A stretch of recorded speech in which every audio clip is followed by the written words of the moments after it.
We That did was the really, quick that went one this fast. time. Yes. Welcome to Job Seeker Nation. Thank you very much for joining us. We always have this panel of some sort here at 1 p.m. Eastern, 12 o'clock Central. We always stream to LinkedIn, Facebook, YouTube, and Twitter. Welcome. And first things first, my co host, Jack Kelly. How are Hey, you, sir? hey, good. Thank you. Good deal. And I'm Always excited to see here. Sweta today. This is awesome. Yes, I know. And Sweta The is, queen of TikTok. that's, Whoa, whoa. Yeah, you got seriously. I'm jumping oh, ahead here, but you got to have. Can you have me on because I want to get on TikTok and I don't know what to do. But you're. I see you seriously. I see you all the time on there. It's wild. yeah, I know. She's like joining some of the others that have been on TikTok.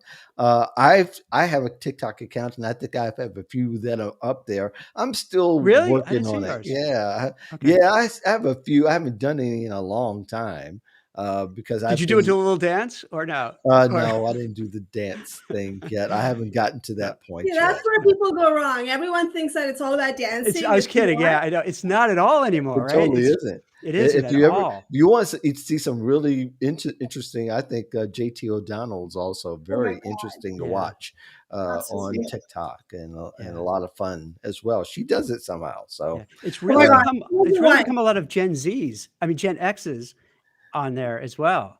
oh, there's some Hey, of hey. everybody on there. Yeah, If anything, Jack, you could put your cats on there. There's plenty of right. animals. You'd be awesome, Jack. You'd be awesome. Just shake it. Whatever you want to do. Just, Yeah, valuable content, just the way it is. yeah. It works. Yeah, just shake it, I'm in. Jack. It'll work fine. well, well, this show would we decided to do all things finding Yeah, remote work, and that is Sweta's one of her how should I say it, one of your specialties, and that's a big experience because you've done it for more than 10 years, remote and led remote teams. wow. So it's great timing that you're on because that's what a lot of people are struggling with. They're trying to find that next remote job.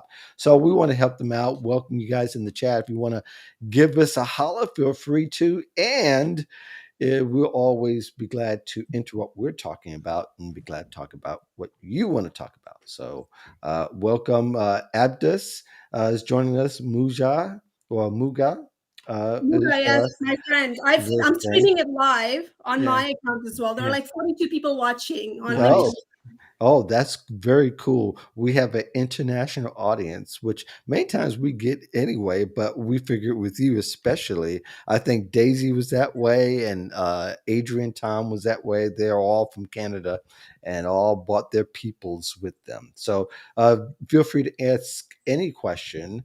Like I said, we'll be glad to get to it as we can. But first, let's dig into some of the stuff that we're really interested in these days. I don't know if you hire internationally, Jack, but I think Swetcha has experience hire internationally, not just particularly from North America, but from all over. Isn't that right, Sweta?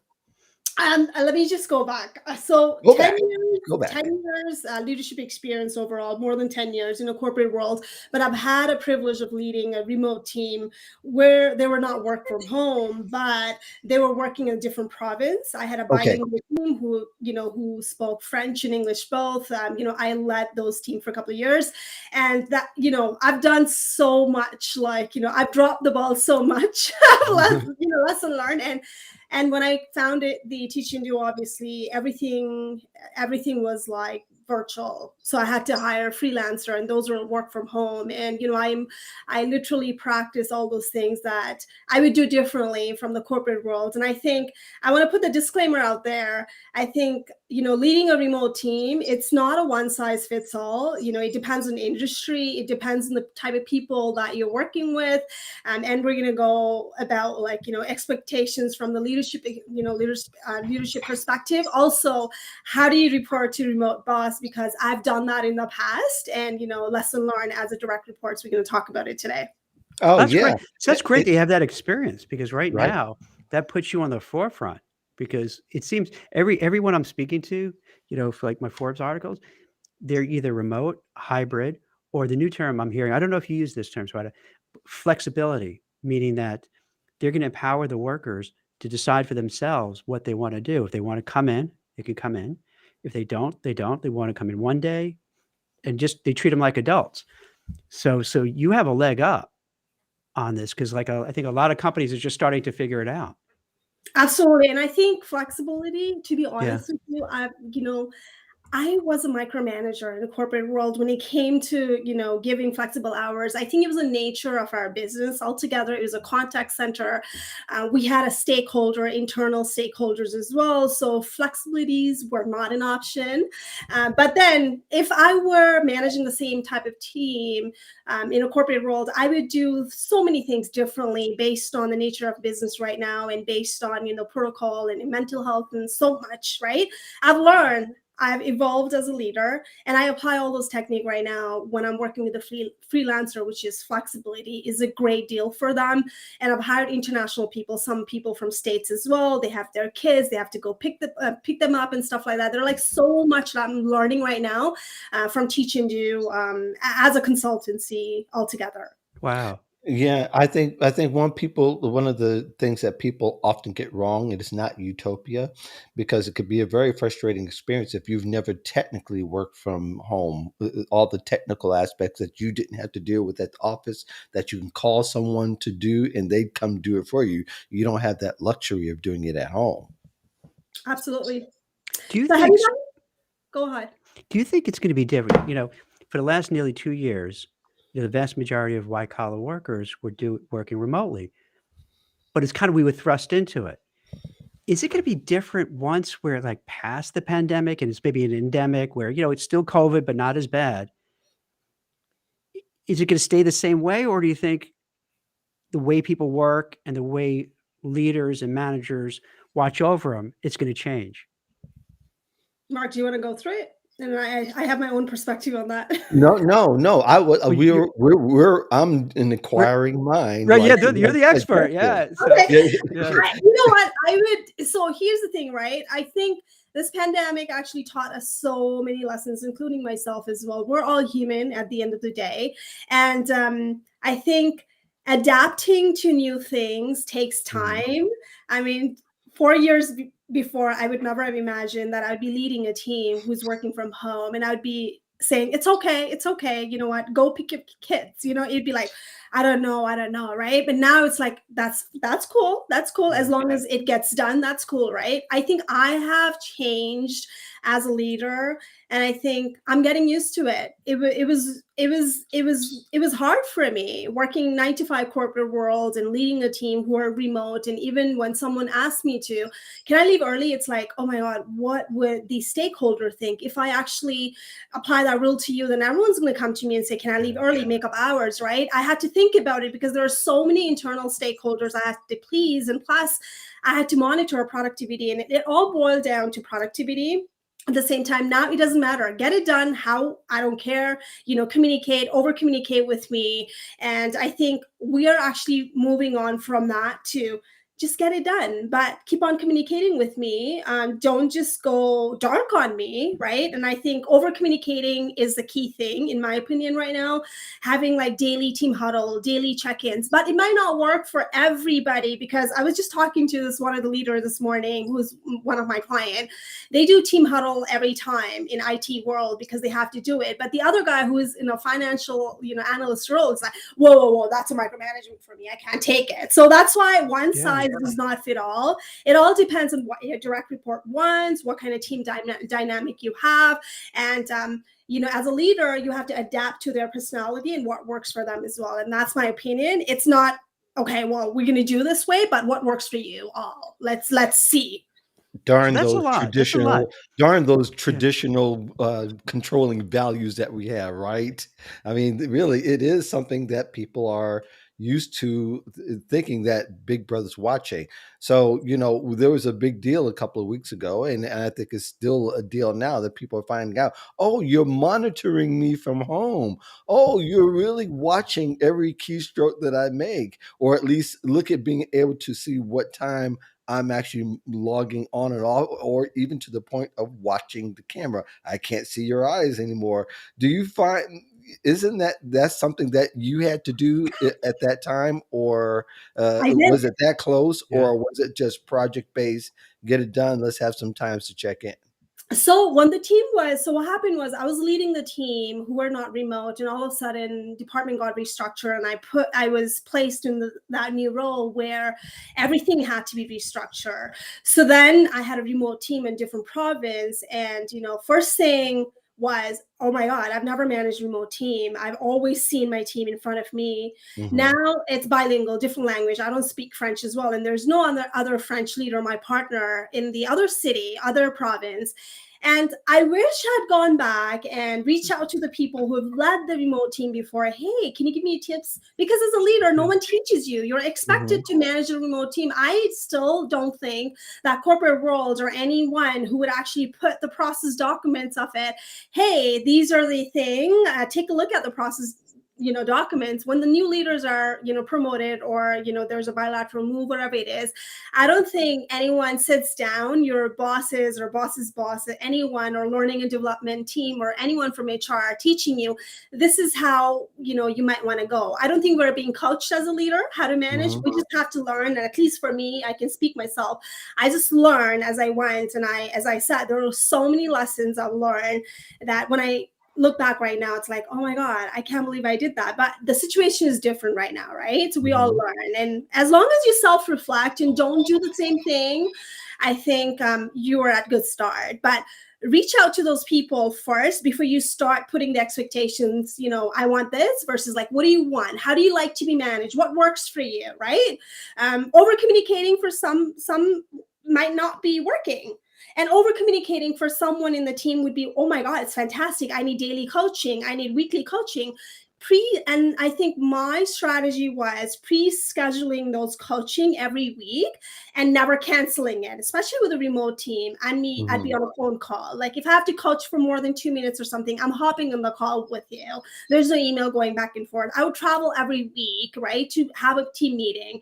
And back then there's no Zoom, nothing like that. It was all about talking on the phone and team meeting, and I would never do that. It was, have you ever had a conference call on phone and everyone's talking, there's no like raising hand? It was disaster. I would never do things like that now. Right, right. Yeah, I think I can imagine how it is. Erica says that remote can be challenging, more distractions and fewer resources, and probably more decisions to make that you're not familiar with. In other words, we're not just talking about work, we're talking about environment as well. We're talking about tech and connection issues. We're talking about all those other concerns, which I think when nobody doesn't know what to do, they default to what they know basically. And that is, we want to see you work, we want to see your work done, and we need you to check in as often as possible. And that's not always the answer, but we default to those values because that's the only thing we know. Absolutely. And I think, again, it goes back to training your leadership team. How do you lead the remote team and have that open culture discussion? What works for your team might not work for me, but let's give it a try and go from there. But ask for feedback, right? And I go back to, again, if you want to lead the team, it's not about you, it's about what do they want, adapt to their personality. Not everything is same for everybody. We're human, we have unique needs. And I Hmm. think that's where you're going to go and define. Empathy is the key, and making sure that, hey, is it all right? Like, what's going on? Like having that regular communications. Because a lot of time, my remote team actually vented out to me saying that we feel like we don't have access to information because you're in head office in Toronto. And you know what? We're the last one often to get that information, what changed and stuff like that. So what we have created in the environment was command center, which is like, okay, what if something is going on right now, that's where you go and check it and then see, if the tickets are closed, if the issue is going on, right? So there's a centralized team who are monitoring those, and my team's going to go and see it as well. Is it the issue going on? Is it just impacting me? I think those kind of Hmm. communication helps as well, where everyone goes and looks at it. Well, you know what? I'm probably submitted the ticket already. I don't need to. Maybe I need to talk to my manager about it. What's going on, right? So as a management, I think you need to have that centralized communication piece, so you're not constantly bombarded with your direct reports, because your job is to, like, coach 80%. I truly believe in it, and 20% is the admin task, right? And maybe make your future leader ready, who are really good at what they do, mentors, and make them ready to actually lead those meetings and stuff including from onboarding. What I've seen in onboarding is, as a leader, we just assign top performer, but top performer might not be great mentor. You got to match the energy with a new hire as well when you're going back to onboarding as well, right? It's one size does not fit all, because I could learn in 90 days, but what about those people who have a slow learning curve? We're actually comparing people. It's like one person can learn in 60 days. They're quite quick at learning, but the other person could take years, and it all depends, right? So I think as a leader, we should stop and start thinking about, hey, you know what? How are you going to learn in remote environment? Tell me what works best for you, instead of me, my process, and company's process. That's good. Go ahead, Jack. Can't hear Jack. He's Can't mute. hear you. You unmute yourself. There's a lot to unpack here from what you're saying, and it sounds like, based on your experiences, just kind of being thrust into it in no particular order. It's here. What I'm hearing is that, like, you have to kind of ask the people, like, what do they need? What do they want? What's important to them? What style is best? Do you need somebody kind of always asking you what's going on, or you don't want to have too many meetings because some people don't want that? So is that kind of maybe the first step, is really just to say, hey, what works best for you? How do I help you kind of achieve that goal? Is that kind of, for someone who's starting out as a manager, a good way to start out? Absolutely. Yeah. Absolutely. And I mean, like, you know what? I needed feedback as a manager as well. If something's not Right. working with you, if you're an employee and if you feel like you're being micromanaged, bring it up, because in your mind, you're being micromanaged. Put yourself in boss's shoes as well. Like, why is she doing what she's doing? Is there Yeah. something you're doing? Is your result not up to par? Like, is your productivity not up to par to the other people? Because honestly, I had in corporate role people wanting to work from the different location. I said no, because the productivity was really lower than what he's supposed to do or she's supposed to do. And I said, whoa, new hires giving me this much of result, and the people who are in that role for 10 years or more than that, they're giving me half of it. And if you want to work from the different locations, I don't know how am I going to justify to my boss, right? Mhm. So I said no, and there's been a lot of friction as well.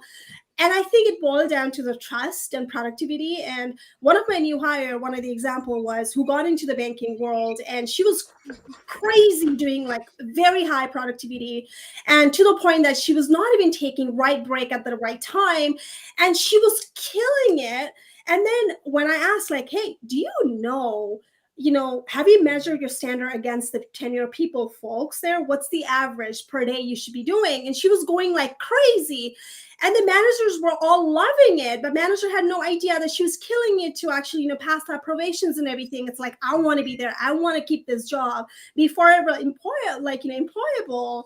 Then I said, hold on, right? Find out, like, what are you measured against, right? And she wasn't, what an eye opener, because as a remote worker, you tend to work a lot trying to please the manager as well, but have that expectation clear as a manager from employee perspective. I need 10 a day. All right. Like, 20 is like exceeding expectations. 5 is meeting it. So then you feel you're not killing it, and you have chill time to relax, and that impacts your mental health as well. Like, be that standard, but like, don't overkill it as well. And I see a lot of remote workers, especially Yeah. new hire, going above and beyond, and it's not good for your health. So Yeah. that's interesting. So it's like, you want your people to be productive, but you have to balance it, because you don't want to burn them out. Because you could have someone exactly like you described, I want to do great. I want to hold on to my job, but then maybe for 6 months it'll be awesome, but then the 7th month they're just completely burnt out and their production slips. So I guess as a manager, if you're going to manage remote teams, you got to start making sure, okay, hey, I love that your energy, I love what you're doing, but don't worry, this is a marathon, not a sprint. And the manager has to step up and also be the advocate for the people as well, right? So they get bosses that say, hey, I noticed that these times are a little off. If they're monitoring, you've got to step up and say, hey, we've been killing it right here. but they also need time to do these things. So that feedback, there should be a conversation rather than interrogation from the manager point. But then a lot of times I can see too where the manager has to turn around to their people and have to communicate what the bottom line is from his bosses. So in that particular instance, whether before I read a couple of comments, give us a feedback on how you had to manage your managers and also manage your people and manage the disparity in the communication. I mean, you know what? As a manager, I'm not the only one who's accountable for my team, but I'm accountable for my manager's goal as well, right? I'm Right. making bonus based on the corporate structure. My manager's goals are tied up with his bosses, and his goals are tied up with my goals, right? We got to be aligned all together. When the Mhm. productivity actually is lower than what's expected, that's when the question comes in, okay, what do we do now? What's not working, right? And I think we've done, like, as a leader in corporate role, we've done some things which worked out fantastically, like, great. But the other thing was we just drove the employee nuts, right? We Right. all, and then, and I think, and again, I'm not going to sit here and say, hey, I was the best manager. For someone, I was the best. For someone, they hated me. People have quit on me as well, thinking that, well, this is not my job. And those are the people who got demotivated because now the job was so comfortable, and they were like, you know what? And now this new manager comes in and, like, put the matrix and everything. I don't want to work for this, like, area at all. It's like, okay, Mhm. I don't think anyone wakes up in the morning and says, I'm going to suck at the job today. It's just, what happens is, like, Yeah. what, it's not going to work for me because what I signed up for before, it's no longer there. And you know what, whatever reason, I'm going to resign. And that's where the great resignation comes in, I guess, right? Yeah. People leave bosses, but then at the same time, people do leave for whatever reason. Do you think, Mhm. speaking of the Great Resignation, do you think that, as like Amazon recently said, basically everybody can work remotely, and like they have a gazillion people working for them, PwC, all these big companies are saying, hey, you can work remotely. And do you think more turnover where you don't have managers who went through what you went through and maybe aren't trained what to do, and then you can have people feeling miserable, and it could kind of end up backfiring a little bit where these companies go, oh my gosh, we didn't realize we're losing even more people. We thought we'd retain them because they're working remote, but now they're leaving because we really didn't train our managers to do everything you're talking about. That's such a good point because, in last 2 months, I think 4 of my clients who are so excited to work for that company, dream Yeah, role, they all work from home and they quit. And the reason really. was micromanagement, a constant coaching that didn't work for them. And that let me reflect. I'm like, hey, I always ask them, was it you? Wrong job? Was it boss? Was it culture? And everything was mixed, right? Because, and to your point is, I don't think the leaderships are trained on how to manage a remote worker. It's all new to us, right? Yeah. And I think we got to self-reflect as a leader and find out what works. And also as an employee as well, your boss is not a human mind reader at all. What's not working for you, you got to strategically learn how to manage up. That's something that we're never trained. You got to, like, you can't lash out with the management. You got to make sure that you're strategically Sure. diplomatic and working through, let me help you to get that new next promotion, boss, but help me get that promotion at the same time. Let's move together, right? So I think a lot of corporate company branded companies as well, no matter what, I don't think there's a budget of training leadership. I don't think so, right? Like I Mm. haven't, Mark, have you heard of that? Like I haven't heard of companies saying, "Oh, hey, we have a program to train managers to know what to do." And Well, I that's follow very this really interesting. closely, right? It's very interesting you should say that because there are companies that have and what they call an onboarding or a where they're accepting back people who haven't been with the company for a while, where they help onboard them. They're watching them closely and helping them adjust to that. But I don't know to say that they're getting the same giving the same training or getting the same training as those who already had been remote and had that responsibility for a long time, or whether those who've had the responsibility for a long time, did they ever get it, or did they learn by baptism by fire, like a lot of folks end up doing, where this is it, this is the way we're going to work, and you've got to adjust to it. And I think that's where the majority kind of fit in. Hmm. I think there's fewer that fit in. Oh, we got this training, and they can point to X, Y, and Z. Um, but at the same time, training doesn't mean that you got everything you need because there are unforeseen circumstances that everybody has to go through, especially when everybody had to do it back in February and March of 2020. So I think that looks different. But I do want to bring some questions in that we've had. This Sharon Honeycutt wrote a long question, but I'm just going to try to cut through her questions to get to. It says the COVID mandates. This doesn't make fully sense for a fully remote worker, and I've been caught account. This is stipulation of employment. Why and how to deal with this? And I guess what she's talking about is about the mask wearing and being able to get shots. Blah blah blah.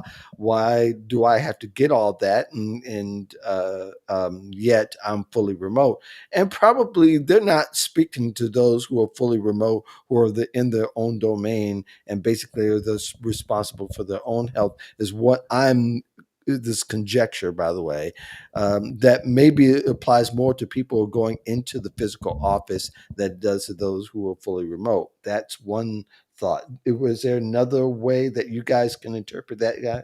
Jack, Sweta?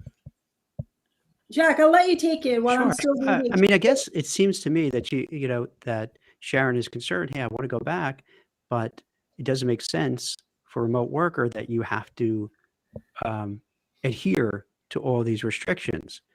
That's tough, Sharon, because like this is the big argument. You have one group of people who are very much wear your mask, get vaccinated, go for the boosters, get your kids vaccinated, and then you have obviously others who are like, I don't want to do it. And I would suggest maybe find a place, even if it's remote. Yeah, it's like sometimes I think, Sharon, what ends up happening is how companies have zero tolerance programs, and they don't even try to work out things that don't make sense. So, like if you're working at your house, she does say that it's a fully remote position. yeah, by the that's way, what I'm saying. So, like if she's remote, it doesn't really fit with the program. So, like if you're remote and you're not near any clients or any customers, what difference does it make? But you right. get caught up in that Right, it's your zero decision. tolerance. I would think, Yeah, but maybe a company is saying that you have to do it whether you're remote or yeah, not, which is kind of killing what the whole purpose was, is to make everybody else around you physically safe, exactly, not particularly exactly. that you're remote safe. So that's one thing. And then there's the second question is, what can one do in order to stand out in these roles? And that's where Sweta can come in. How can people stand out remotely? Or remote working, how can they work and show themselves that they're a superstar, and they perhaps might want to aspire to something greater or aspire to more work, whatever that case may be. I mean, like, I can speak from personal experience managing the remote team. What always worked for me was, me constantly not checking on work, them Mm-hmm. actually over communicating before me even asking. Something's due, give it to me, like, not a day off. You know what? Mm-hmm. Just give it to me one day in advance. And you know what? If it's not working, if you need help, let me know. Don't drop the ball on me in the last minute, because I'm answerable to my boss as well, right? Make me look good as well. I'll make you good look. Like, I'll have your back if you have my back as well, right? But like, communicate with me. And I think tracking works, because what we used to have was, I mean, as a freelance, like hiring freelancer, I don't know if you guys have used the Trello. That's like, that works beautifully with the tracking as well. Pending things and to-do list and everything. Not a lot of work, but again, if those people who are really good at Excel make a spreadsheet and highlight the priority in the color red, blue, whatever you want, right? And your boss does not have to keep on checking on you every time. There's a spreadsheet for a team of people. I used to manage over 20 people, let's say. Then I'm looking at it, where are people? And if people are falling behind, I automatically know it's transparency. And I'm going to ask people, hey, this person needs help. Can someone lend a hand? And those people who are high performer, they're always good to go and say, I can do it, right? But then what are you going to do about the low performer? What's going on? Like, is there something, not working with a low performer? You got to manage them as well. And I've had the instance where high performers, like, this person keeps on asking all the time the help and everything. What are you going to do about it? Why are you not holding that person accountable, right? So you got to manage low performer, but you don't want to burn out those high performers just because they're like, hey, I can do it all, right? So there are carrots for everybody. I don't think everyone works for money. I don't think everyone works for work work-life balance. Everyone has a different motivations. That's what I truly believe in. You got to find out, how do you motivate? Is it the next promotion? Do you want to be next leader? Do you want to have more flexible hour? Do you want more, do you want more bonus? Do you want more project, right? So you got to find out as a leader what motivates them. And again, I always keep on saying one size does not fit all when it comes to remote team, and communicate and ask them. Yeah. Go ahead, Jack. Yeah. I'm curious, is there a difference between how remote work was being done, like when Mark was saying, going back to February, March 2020, and let's say now moving forward as companies are going to start, and probably, I don't know when officially you're going to feel like, okay, this is what we're doing and everyone has their game plan. Is it a different type of remote work, or is it just the kind of same thing? I don't know if that makes sense. You know what I mean? Like we thrust into it, no choice, right? Thrown into the deep end of the pool. 18 months later, now companies like, okay, we're going to be hybrid, we're going to be flexible, we're going to be remote, or you have to be in the office. Is there going to be a difference, or it's just going to be a continuation, you think? Okay, I can speak with a couple of my clients who work in this company. It's a banking sector. And what they've done is, I was surprised. I work for the similar kind of company where even working from home was huge security, risk, concern, compliance, and whatever it is, right? Because we have access to information. Now, what I've been hearing is these clients are told no more coming to work at all. There's no cubicle. Everything is removed. You're working from home. Doesn't matter. Get it done. And if you need to come to work for whatever reason, once in a blue moon, you guys just call and book the desk, and we can have meeting. How cool is that? And these are people who are both on, who went on mat leave and pat leave, and they're having like lovely, the work from home life balance, no daycare expenses now, right? Husband and wife working together. And it's like, even to the end, this is where the support comes in as a management, is her boss is letting her do. It's like, it's okay. You know what? When do you want to work? That's fine. As long as you commit to 7.5 hours, just let me know you want to log in at 7 or log in at 10. It's a key work. Get it done. I don't care. But again, employee is a very high performer too. So there's a trust issue, right? I don't think anyone would have a same leverage if you're slacking off. You got to get the buy-in from the leadership and your manager as well. Before you ask, see, you know what? Am I able to do this? Am I able to commit to it? Right. So she gets the thing done. She beats everybody out there. And she's given that liberty of, that's okay. You can work Saturday morning if you want to. You don't have to log in on Friday. It's really flexible. And I was quite impressed. And we're talking about the same company structure. We're really, really bad. Do you find, Sweta, do you find it where, people be judged a lot by being in the office? Mark and Jack, they're at their desk early in the morning and they're late at night, so they must be working really hard. And then you find with the pandemic and you work in remote that, just because they're at the desk and staring at a screen, they're not as productive as other people who maybe I didn't see them as much in front of their desk, but their output is so much great. And does that like show like who are the real rock stars of the company who aren't? You know what I mean? Like all of a sudden, it's like, wow, I thought these people who were like coming in early, staying late, working through lunch, working through dinner, but they're not so great. Their output is not, they're putting the hours, but their production is meh. Has there been a lot of that? Have you noticed that, which surprised you? Like, oh, wow, I didn't realize that this was happening. You know what? I'm guilty of that. I have that. I was working 9 to 5. I've never left, work early. I felt guilty. I worked overworked. I've traveled, I was like, you know what? I'm always working. Oh my God, I'm such a hard worker. Right? So until I had to self-reflect and see, it's not about hours of work. It's about the results, and I'm trying to give it to my manager. And then it's like, okay, slow down. Just because you're not taking break today, that does not mean that everyone's going to go and see like, oh, she works so hard, right? And I think to your point is productivity matters. Don't overkill yourself. Take your break. And that's what happens with remote worker right now, right? My husband was working remotely, and it's crazy that he's not taking break. And I'm like, yo, you die tomorrow, nobody's gonna replace you. Exactly, right? Take your break, right? So don't overdo it. Did you find for yourself when you kind of came to that realization that you were more productive when you were just killing yourself by just grinding out hours for grinding out hours? I am. I think I work both way. I think I can, it's different now. Yeah. Before it was like nonstop laptop, Yeah. BlackBerry. No one told me, although, like, I need the response in 2 minutes, but I was one of those. Everyone would be calling me and say, why are you emailing me at 2 a.m.? Like my colleague, well, my direct reports were answering. You're not supposed to. I'm like, you know what? That's Right. who I am. I'm so, so, so passionate about what I do that, Right. I would do it. No one's forcing me. But I realized after I got laid off, like, screw that. And then you're like, I did all this and you lay me off? Right. No, Well, I That's didn't do hurts. that. but I think one of the things that very often that people ask, and I think Sharon, I think is her name. I think I might pronounce it Sharon.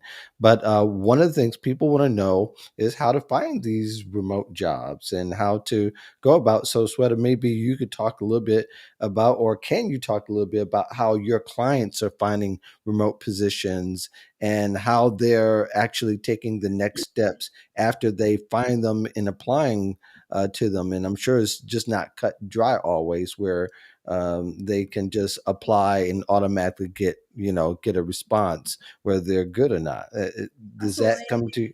Go ahead. Yes, and what? I'm glad that you asked. I almost forgot about that. So recently, a couple of my clients have gotten hold of remote job. It's a recruiter reaching out from the international level, especially in a Hmm. business development area, because they're trying to get some business in Canada. So a couple of my clients through LinkedIn, it all happened through LinkedIn, right?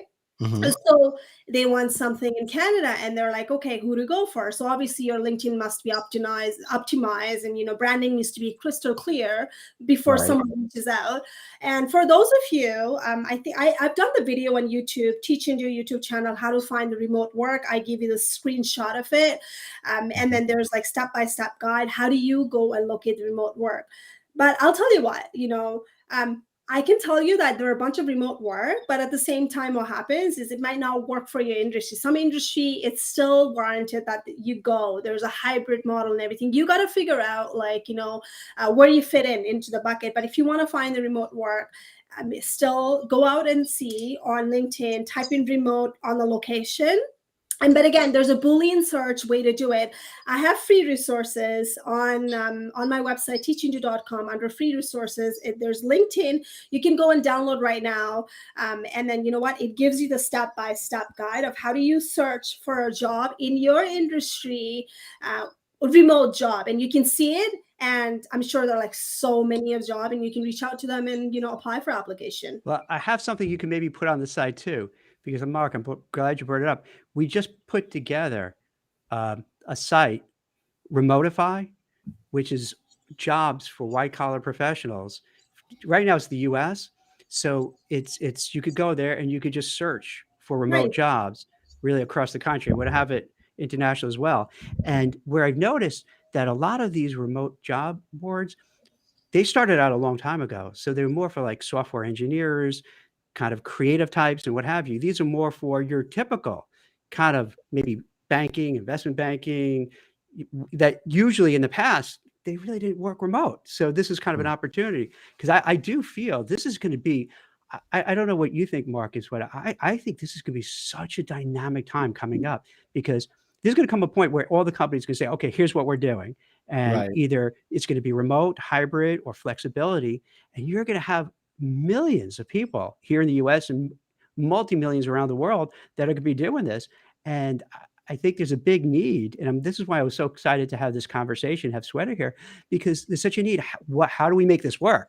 Because if it's not rolled out right, it could just blow up. And then I could easily see a lot of CEOs and executives saying, you know what? Especially the older ones that like for 40 years were in offices and they didn't know anything different. See, I told you it wouldn't work. All right, everyone get back. So I think it could be huge and just a game changer Is for that everyone's life. Remotify? Is that Yeah.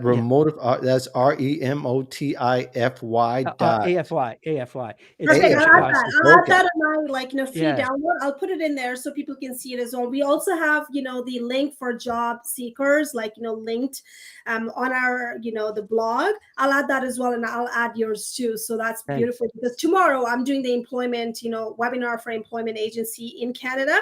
I will tell them as well. Yeah. Thanks. Because it's I think it's just gonna be so interesting how this all plays out, you Mhm. know? Yeah, yeah. And I think that people are really If people don't do the extra work behind, fine, because some positions are actually they're remote, but they're not even saying that they're remote. They because they're used to working that way, that they should dig deep and find out what the actual remote culture is like, because remote culture too is sometimes a little different than the actual in office experience. And it might be better to be in office depending upon what expectations are and things like that if people don't do the work. So you by using LinkedIn, they can also contact the people that work at that company and ask additional questions before they start to dive in and get excited about applying to a company like that. That's all. I want to add one more thing, okay? When it comes to productivity, and I can speak from my experience, if I've done the job, let's say I was a CSR, let's say, right? Mhm. I've been one of them in the past, and I know what productivity, good productivity looks like. So then I am still, it's not enough for me because team dynamic is different. Someone, who are low performer, or maybe whatever reason, maybe they don't have the right tools, knowledge, whatever it is, they're struggling. As a manager, I still need to sit down and go and see what everyone is producing side by side, Mhm. hijacking, shadowing, and going into, like, hourly of their day. Hey, show me what you're doing, not to judge, but to really understand, and then come back with a productivity measure. Because a lot of managers, what they do is, okay, well, high performer is giving me, like, 25 a day, and you're at 10, but not trying to understand why you're at 10 and you want 25. That's where the burnt out begins. Try Mhm. to Mhm. understand, and if you have done the job, you can relate it as well, and it's really easy to actually go back and set the right expectation. When I did it, I did this much. And when someone is doing it, they're doing this much. Clearly, some gap is there. How can I help? Right? That's the attitude I think we need to have it, not comparing everyone into the same, like, level. Everyone is different. That's my thing. Just understand the role before you start asking for more. So it's really Yeah, so that goes back to your case where you really that have to makes have sense. training for managers to do that. Because I think managers, it's easier to say, "Hey, let's mark Jack Sweater, you Yeah. guys are all the same and we treat all the same." But it's not. We all have different styles of working, different ways, different biorhythms. I like starting work early, maybe, you like starting work later and staying later. So yeah, so it's Yeah, and I think it before when it first was reported that yes, in office you're going to be seen as a superstar. That's not particularly true, especially when the statistics, and I think Allison points that out, and we reported it on as Jack, that they were showing statistics saying that the remote workers, people were like 2 or 3 times as productive being at home than they were being in the office. And we're talking about work production now. That doesn't speak to all the other side conversations that happens around remote work, but I think people have to look at it as an opportunity to be the most productive at work, and that should be something that you're willing to do, not something where you're going to look to see where the culture is and act accordingly. Although Sweta is kind of indicated too that that maybe the people who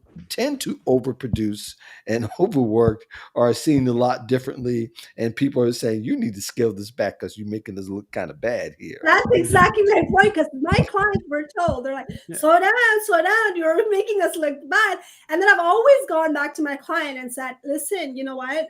If your boss actually fails to actually give you the target, and Mhm. fails you to give that 30 days, I believe in this 30 days, 60 days, and 90 days plan. It's you going out there and holding them accountable and saying, hey, what should be a target? What's your expectation? What is the highest target you've seen and what's the lowest one, right? So that gives you liberty of playing around. And if there's a slow day, you understand you're not going below the minimum.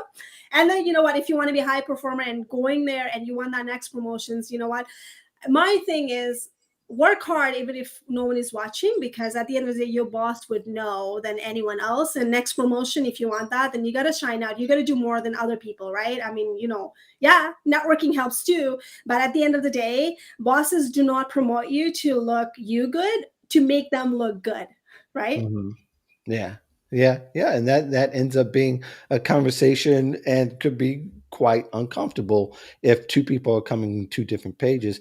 And I think one of the things that we try to do here as well. We try to get a pretty macro picture, not so much a micro. And I know some people were expecting us to talk all about finding remote, but I thought it was important too that we talk about the ins and outs of finding remote, because you have to look at not just the job description and being able to apply to a bunch of jobs, but you got to also know what to look for and what to expect and how to manage those expectations from your end. Something I want to read from Allison. She says that she's been working for remote 20 years, and she said communication is the key, being diligent and responsible, which builds trust. And she said she was told decades, like you, decades to slow down, and that was at a fully office position. But I think remote, especially, is easy to stand out if you're the new person with less responsibility and maybe a tunnel vision for what the goals are. You could be seen to stand out very quickly. But sometimes for all the reasons, because if you're new, you're just concentrating on one or two pieces of the job. If you've been there for a while, you've got all these other parts to manage, and that's where a lot of the disconnect happen. But Jack, did you have any other questions? No, no. Oh my God, time flew by. I'm looking at the clock here. I This know, is right? wild. What do you I, get? Yeah, I do. Like, so how do you think this will play out? Moving forward, a few months, 2, 3, 4 months from now. Let's say, barring there's not another kind of variant pop up. Do you think the vast majority of people will be working remotely? I think there are people, some of my clients, like, I can't wait to go back. And you know what? Yeah. Because of kids at home, Really? we're all sharing Wi-Fi. It all depends on, like, personal need, right? And I think people are I'm loving working from home because I don't have to look like this all the time. I can work in PJ, whatever it is. Right.